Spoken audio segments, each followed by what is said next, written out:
संदिग्ध परिस्थितियों में लापता महिला ने पार की एलओसी पार कर पीओजे के पहुंची पुंछ से लापता महिला। परिजनों ने पुलिस में दर्ज करवाई थी गुमशुदगी की रिपोर्ट। पुलिस की जांच में एलओसी पार करने का हुआ खुलासा।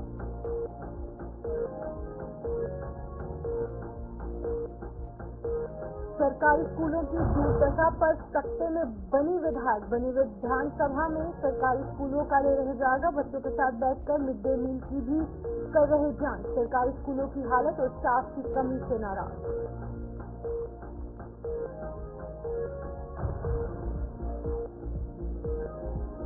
बैंक का लोन चुकता न करने वालों की आई शामत। जम्मू कश्मीर बैंक ने बड़े स्तर पर शुरू किया अभियान। कलानी गांव में डिफॉल्टर के घर के बाहर दिया धरना। 10 लाख रुपए का कर्ज न चुकाने पर बड़ी कार्रवाई।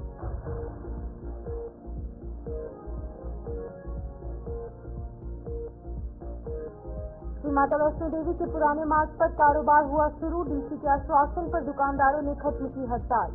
15 दिसंबर तक मसला हल करने का प्रशासन का आश्वासन। हड़ताल खत्म होने से श्रद्धालुओं ने भी ली राहत की सांस।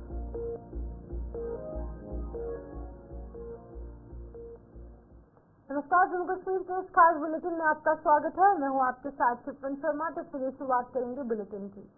पुंछ में संदिग्ध परिस्थितियों में लापता हुई महिला एलओसी पार कर पीओजे के पहुंच गई है। पुंछ के सीमावर्ती किरनी इलाके में 28 वर्षीय महिला फातिमा बी की गुमशुदगी की रिपोर्ट उसके परिजनों ने पुलिस में दर्ज करवाई थी और जांच में ये सामने आया कि वो एलओसी पार कर चुकी है। उसने किन परिस्थितियों में एलओसी पार की, उसके परिजन भी इसको लेकर पसोपेश में है। तो आपको बता दें कि यहाँ पर एक महिला जो कि 28 वर्षीय है, फातिमा बीबी उसका नाम बताया जा रहा है। कुछ दिन पहले वो अपने घर से लापता हो जाती है और उसके जो घर वाले हैं, जो परिजन है, वो गुमशुदगी की रिपोर्ट जो है वो स्थानीय पुलिस स्टेशन में दर्ज करवाते हैं। अब पुलिस जब मामले का संज्ञान लेती है, जब जांच पड़ताल शुरू होती है, तो ये पाया जाता है कि ये महिला जो कि 28 वर्षीय है, फातिमा बी, एलओसी पार कर पीओजे की साइड पहुंच जाती है। अब ये पूरा मामला क्या है, किन परिस्थितियों में वहां पर पहुंची है, क्या कुछ इसके पीछे साजिश है या फिर क्या कुछ हालात हैं, इस पर जानकारी देने के लिए हमारे साथ सनी शर्मा हमारे संवाददाता पुलिस से ज्वाइन कर चुके हैं। सनी, आपसे जानना चाहूंगी, फातिमा बी नामक 28 वर्षीय महिला एलओसी पार कर पीओजे के पहुंच जाती है, किन परिस्थितियों में वहां पर पहुंचती है, क्या है ये पूरा मामला, बताइएगा। जी, पर आपको बता दें ये जो किरनी और मदार का जो इलाका है या शाहपुर का इलाका है, बिल्कुल जो है एलओसी पर है और पर जो है एलओसी जो शुरू हो जाती है, पाकिस्तान का इलाका जो है वो शुरू हो जाता है, पीओजे शुरू हो जाता है। अगर हम बात करें तो इससे पहले भी कई लोग जो है एलओसी क्रॉस कर उस तरफ जो है वो चले जाते हैं या उस तरफ के लोग जो है इस तरफ आ जाते हैं। वही देखने को आया है कि फातिमा भी 2 दिन पहले ही जो है अपने घर से जो है वो मिसिंग हो जाती है और परिवार के जो लोग हैं लगातार इसको जो है गांव में, उसके अलावा शहर में या अपने रिश्तेदारों के घर जो है वो खोज रहे थे। और जब 2 दिनों तक इसका कोई भी पता था तो उन्होंने इसकी मिसिंग रिपोर्ट जो है पुलिस स्टेशन में जो है वो दर्ज कराई। उसके बाद जब पुलिस ने जांच जो है वो शुरू की तो पता चला कि ये महिला जो है एलओसी क्रॉस कर पीओजे का जो है इलाका है वहाँ जो है वो चली गई है। और अगर हम बात करें तो लगातार सिक्योरिटी फोर्सेस की तरफ से या पुलिस की तरफ से इस महिला की तलाश जो है वो चल रही है। और अगर हम बात करें तो पहले हम देखते थे कि कुछ जिनको दिमागी प्रॉब्लम होती थी वो लोग जो है उस तरफ चले जाते थे, पर जिस तरह से हमने इनके परिवार से बात की है, ऐसी कोई बात नहीं है, ना दिमागी प्रॉब्लम है ना कोई और विषय जो है वो सामने आया है। खाली यही बताया जा रहा है कि महिला जो है अपने घर से निकली थी, वापस घर तक जो है नहीं पहुंची है। लेकिन उसके बाद बहुत बड़ा सिक्योरिटी थ्रेट जरूर निकल कर सामने आ सकता है। आउट ऑफ नोवेयर एक महिला जो है वो यहाँ पुंछ में रह रही होती है और वो IB international border LOC cross कर दूसरी तरफ पहुंच जाती है। बहुत बड़ा सिक्योरिटी थ्रेट जरूर है ये।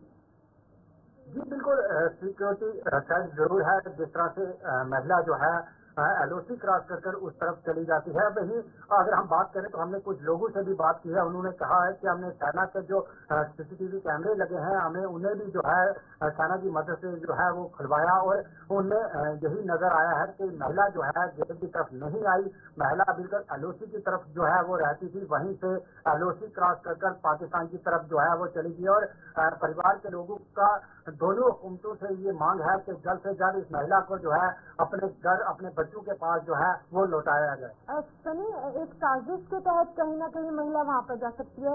पुलिस रिपोर्ट में क्या कुछ सामने आया जब पुलिस ने मामले का संज्ञान लिया? जी बिल्कुल, पुलिस इसकी जांच जो है वो कर रही है। अभी इस पर कोई भी बात जो है वो कहना मारे नहीं होगा, क्योंकि जिस तरह से महिला 2 दिनों से अपने घर से जो है गुमशुदा है और बताया जा रहा है कि एलओसी क्रॉस कर उस तरफ जो है वो चली गई है, और पुलिस की तरफ से भी इसको जो है बड़ी संजीदगी से जो है वो लिया जा रहा है और पुलिस की छानबीन जो है वो कर रही है। इसके परिवार के जो लोग हैं या गाँव के लोग हैं उनसे भी पूछताछ जो है वो कर रही है।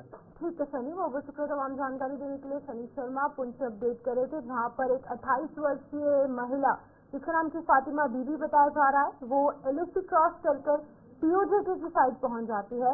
और जब वो उस महिला के परिजनों से बातचीत की गई, उनको भी इस बारे में कोई जानकारी नहीं होती कि आखिरकार वो बॉर्डर क्रॉस कर दूसरी तरफ किस तरीके से पहुंच जाती है। पुलिस ने मामले का संज्ञान लिया है और पूरी छानबीन की जा रही है और बहुत ही जल्द जो यहाँ पर वो महिला है उसे बॉर्डर से इस पार भी लाने की कोशिश पुलिस द्वारा की जा रही है।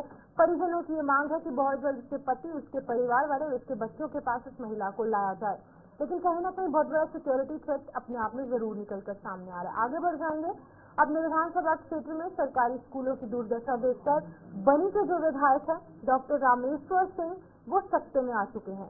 सरकारी स्कूलों की हालत का संज्ञान लेने के लिए पुरुष जो है, अगर बात करेंगे यहाँ पर उसका संज्ञान लेने के लिए शुरू किए गए दौरे के दौरान वो मलाड स्थित गवर्नमेंट हाई स्कूल पहुंचे, जो कि पूरी तरीके से जर्जर है।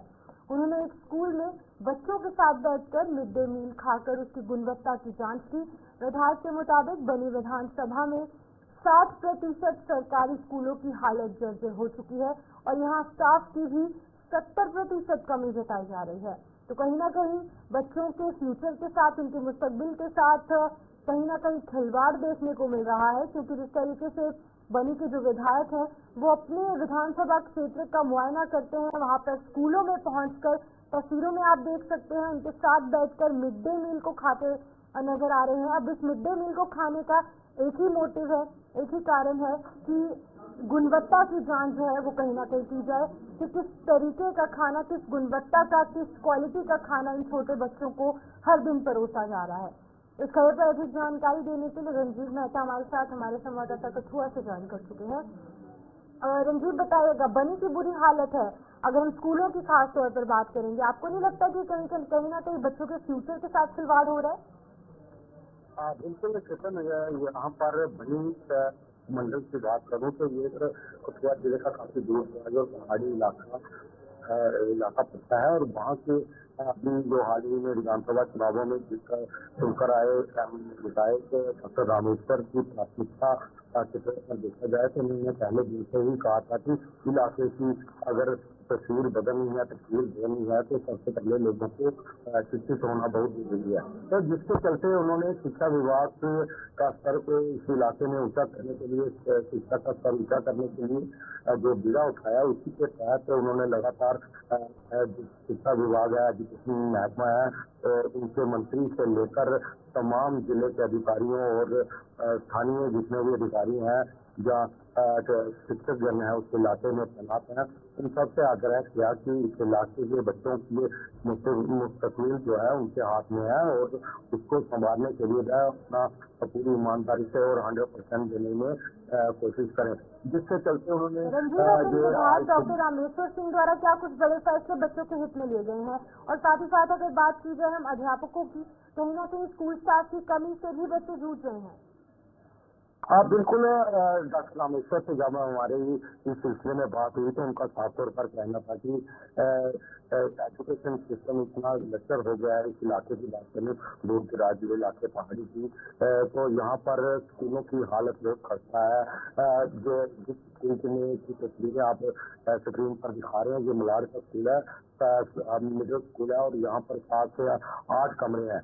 पर विधायक ने हमें बताया कि इनमें से मात्र 2 से 3 कमरे हैं यहाँ पे कक्षाएं लगती हैं सभी 8वीं तक की।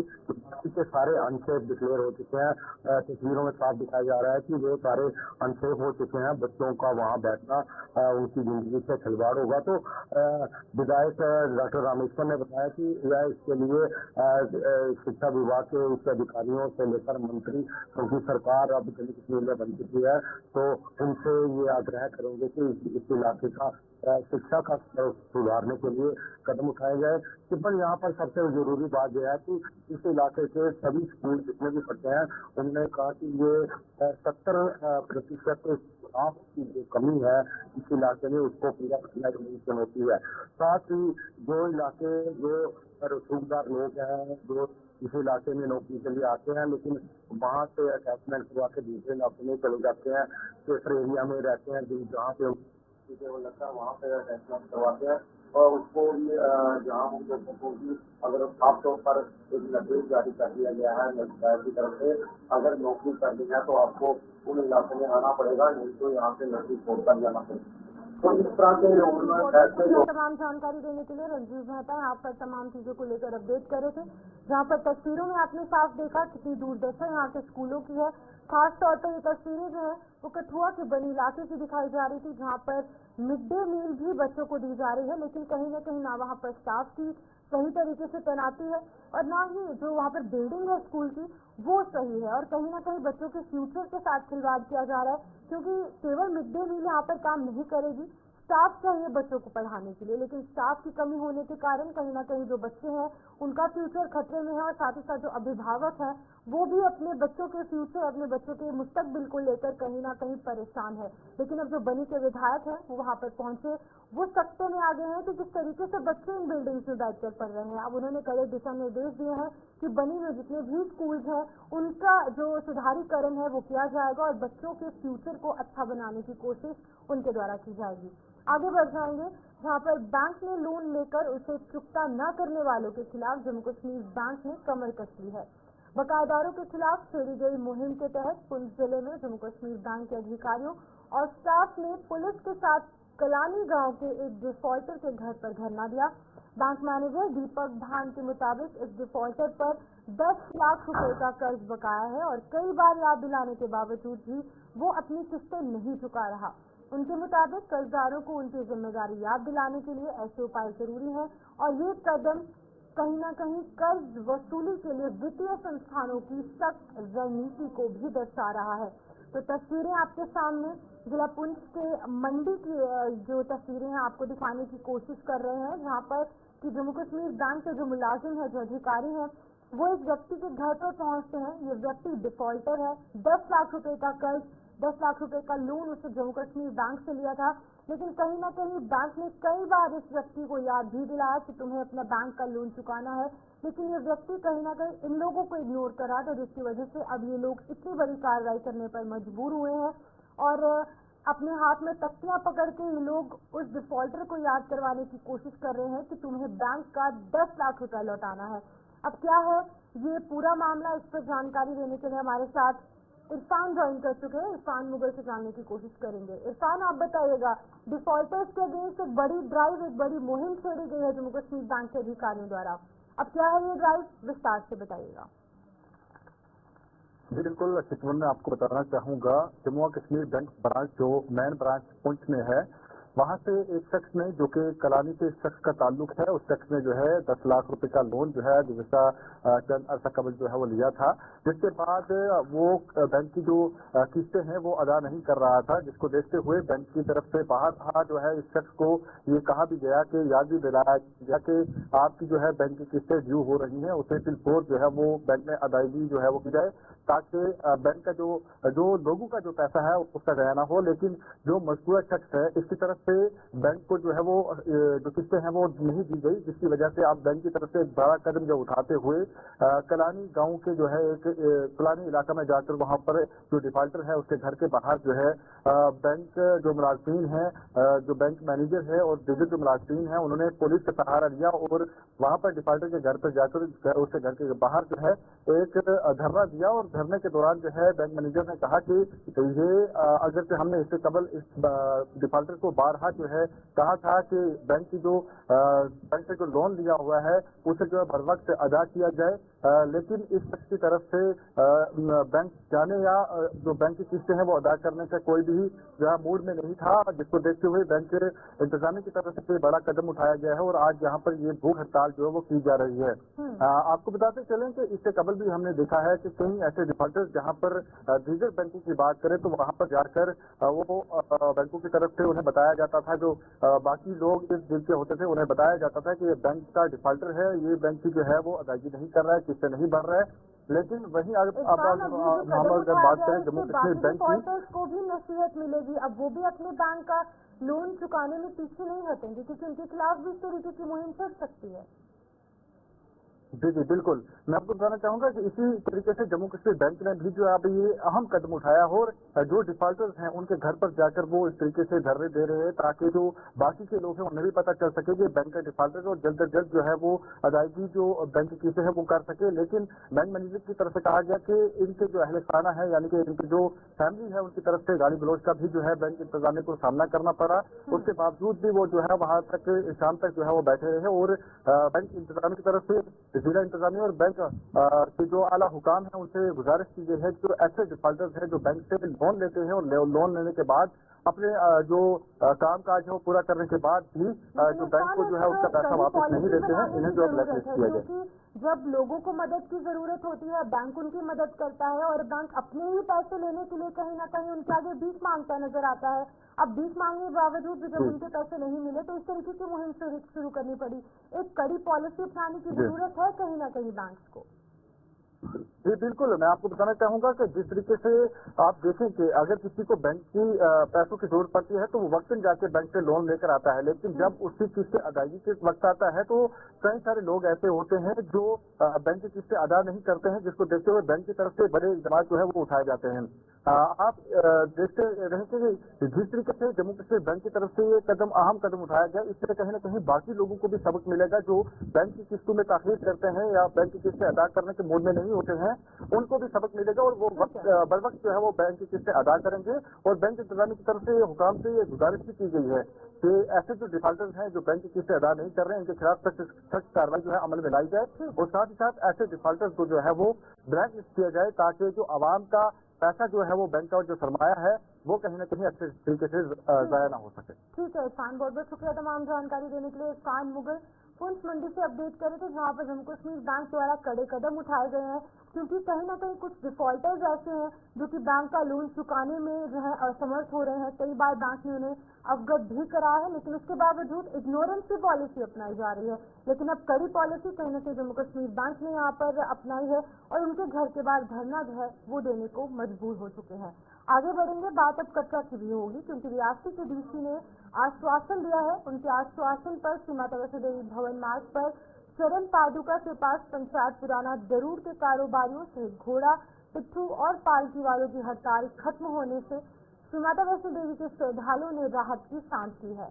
ताराकोट से रोपवे के निर्माण के विरोध में दुकानदार और घोड़ा, पिट्ठू, पालकी वाले 4 दिनों से हड़ताल पर थे। डीसी ने 15 दिसंबर तक इस मसले का हल निकालने और इन दुकानदारों की उपराज्यपाल मनोज सिन्हा से मुलाकात करवाने का आश्वासन भी दिया। वहीं दूसरी तरफ ताराकोट में रोपवे का काम भी फिलहाल रोक दिया गया है। तो कहीं ना कहीं राहत की सांस श्रद्धालु ने जरूर ली है क्योंकि 4 दिनों के बाद अमीर लोगों ने अपना कारोबार शुरू किया है, दुकानें खोल दी गई हैं। इस खबर पर जानकारी देने के लिए सोहन कोहली हमारे संवाददाता कटरा से ज्वाइन कर चुके हैं, उनसे जानेंगे। सोहन, कड़ी मशक्कत के बाद अब कहीं ना कहीं प्रशासन इसमें समर्थ हो चुका है, प्रशासन को एक बड़ी कामयाबी हासिल हुई है, अब लोगों ने दुकानें खोल दी है, लेकिन अभी भी इन दुकानदारों का गुस्सा शांत नहीं हुआ है। आश्वासन के बाद उन्होंने अपने काम पर लौटने का जो ऐलान है वो किया है, क्या कुछ कहेंगे? लगातार 4 दिन से लगातार काफी ज्यादा यात्रियों को भी दिक्कत का सामना करना पड़ रहा है। कहीं ना कहीं दुकानदार है, घोड़ा पिट्ठू वाले हैं, उन्होंने भी कहीं ना कहीं चिंता सता रही है, क्योंकि अगर ताराकोट मार्ग पे ये गंडोला लगता है तो कहीं ना कहीं उनकी रोजी रोटी पे भी ठेस पहुंचेगी। तो कल 4 दिन के बाद डीसी रियासी और एसएसपी रियासी कटरा में पहुंचे हैं। जब उन लोगों से बात करते हैं, हुए उन्होंने आश्वासन दिया कि 15 दिसंबर तक मैं कोई ना कोई आपकी जो मुलाकात है एसपी साहब से करवाएंगे और कोई ना कोई इसका हल निकालते हैं।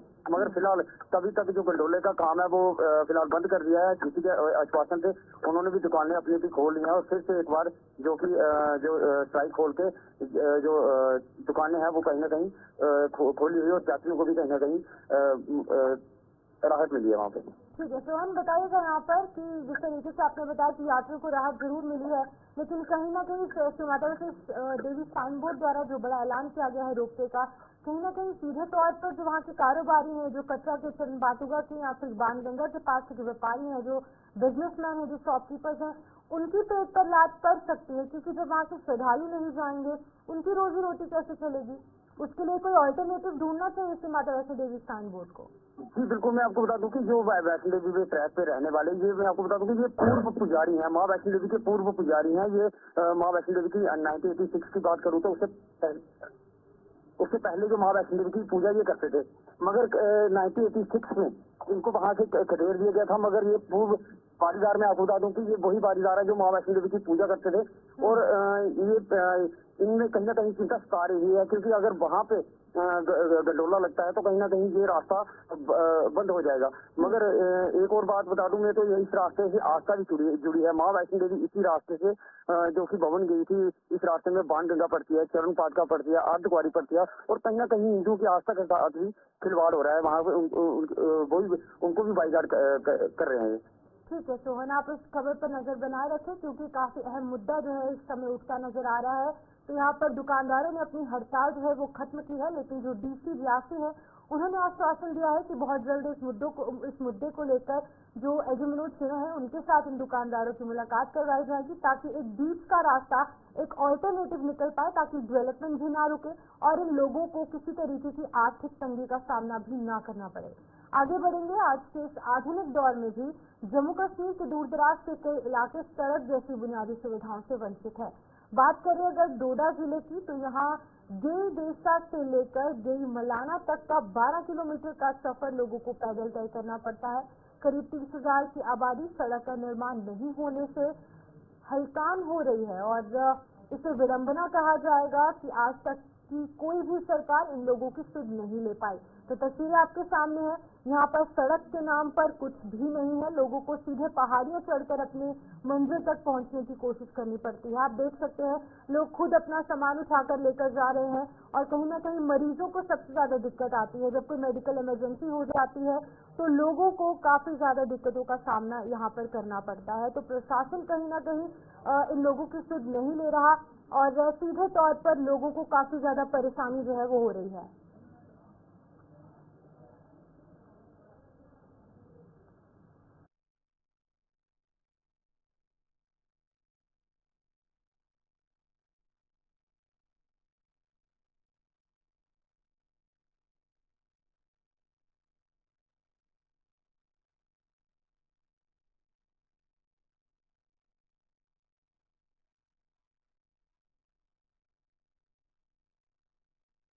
विकास बताइएगा, अक्सर हम डोडा की कुछ तस्वीरें साझा करते हैं, अब एक और तस्वीर सामने आई है।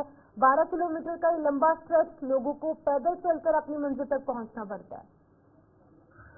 जी सुपर, मैं आपको बता दूं ये जो देसा का एरिया है और जो देसा के आसपास स्टैंडिंग एरिया में लगभग 5 पंचायतें हैं जहाँ पर 30,000 से ज्यादा आबादी है। और ऐसे में जो जिस गांव के लिए ये लोग चाहते हैं, यानी यहाँ से 50 किलोमीटर जो देसा तक पहुंचना है और वहां से फिर 10 से 12 किलोमीटर पैदल जाना है, यानी 3 से 4 घंटे लग जाते हैं। या कोई भी सामान उठाना है या फिर कोई बीमार हो जाता है तो 4 पाई पर उठाना पड़ता है। तो ऐसे में ये जगह जो है बिल्कुल काफी दूर दराज है और ऐसे में यहाँ पर काफी बार यहाँ की एडमिनिस्ट्रेशन ने लगातार इस एरिया को इग्नोर किया है और ये लोग चाहते हैं कि कम से कम हमारे इस एरिया को देखा जाए और एक रोड सर्वे किया जाए ताकि हम लोग भी रोड कनेक्टिविटी से जुड़े रहें। और एक बार रोड बन जाएगी तो बाकी सारी समस्या भी हल हो जाएंगी। ऐसे में बर्फबारी काफी ज्यादा होती है इस एरिया में और ये लोग जो है काफी दिक्कत का सामना करते हैं और मतलब एडमिनिस्ट्रेशन डोडा ने पिछले 70 सालों से इन लोगों को इग्नोर करके रखा है और किसी भी नेता ने इन लोगों की कोई भी बात नहीं की है।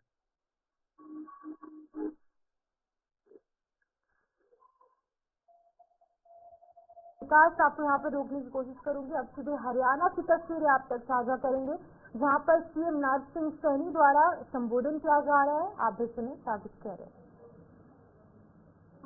जो भावना है, जो इसकी ताकत है, ये वही ताकत है कि व्यक्ति को मजबूत और सशक्त करना, राष्ट्र को मजबूत और सशक्त रखना, ये इसके मूल में, संविधान के मूल के अंदर है। जो ताकत आज उन लोगों को 67 वर्षों के बाद मिली है, क्योंकि हमें इसका पालन करना चाहिए।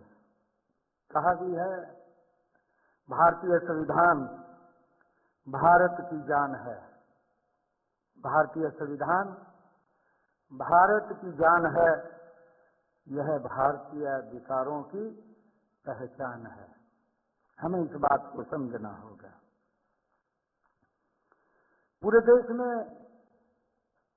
आज संविधान का अमृत महोत्सव मनाया जा रहा है। हमें खुशी है, देश के यशस्वी प्रधानमंत्री आदरणीय नरेंद्र मोदी जी ने ये संविधान दिवस हमें मनाने का गौरव प्रदान किया है।